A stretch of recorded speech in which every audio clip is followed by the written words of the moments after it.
Hey guys, welcome back.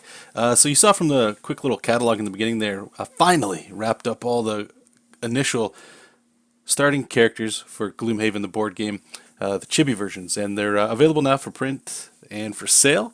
There's some links below that'll take you to my Etsy store if you're interested in those. I do also have a bundle, so you can get all six if you like, or you can just get the individual ones. We did 2 or 3 streams this week, going over the remaining 3 that were left, the Scoundrel, Mind Thief, and the Tinkerer that you're seeing here. And I was unable to wrap them up during those streams, so what I thought I would do is let's do a little fast recorded version one, of some process of the coloring here for the Tinkerer. If you wanted to see the process going up to the coloring here, please feel free to watch those previous streams. They may be a little bit long-winded, but they are live streams, so they do get a little bit rambly. But you can see the process from thumbnails right up to the actual colors for those ones. But to sort of discuss what's going on here, so I've already got all the flats done for the Tinkerer here, and what I like to do is I shut off all the layers with those colors on them. That way I can just see the like one color, and then I'll add the shadow in there.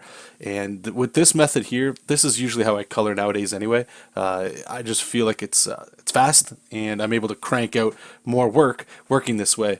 And so the color there, you can see it's on the top right. I usually use like a purple, but in the previous chibis that we had done earlier, I was using pink. And you can adjust this stuff, and I'm pretty sure I do end up adjusting a little bit of this too, because sometimes once the flats are in there, certain color combos work a little bit better than other ones. And you can just see here, it's a super simple, I consider it simple, cell shading, just to get the shading that's in there. And then the next pass we will do is a smooth watercolor, which almost gives some of those hard edges a airbrush look.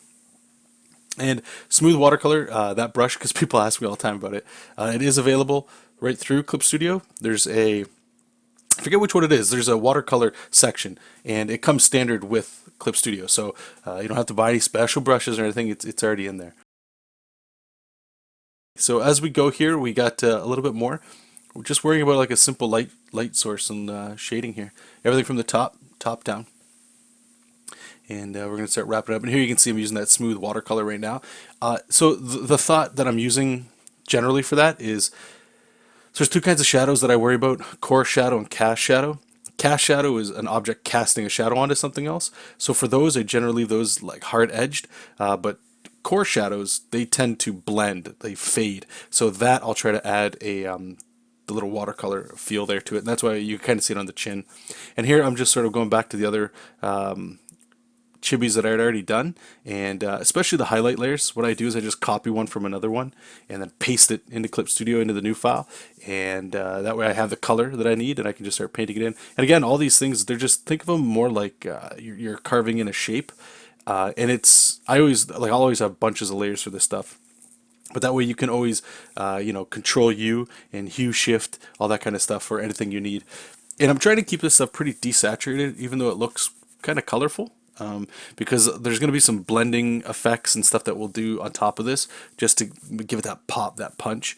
And I find when you kind of keep things tame this early in the stage, when we go ahead and we start, really ramping up the effects, you get some play because you've got a lot of wiggle room. Normally I used to just color with everything super saturated, and it was very difficult to get back in there and make any real meaningful adjustments there.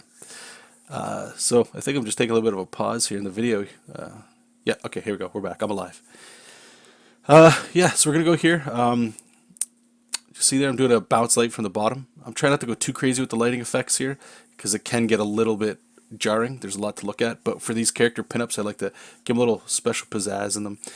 Here, the line art's on its own separate layer, so I'm able to change the color. So I'm adjusting the line art to be a lighter color than the core color it is. So like that gray for the cloud, I'm making it like a dark gray, just so that it pushes it further behind, so the main character stands out.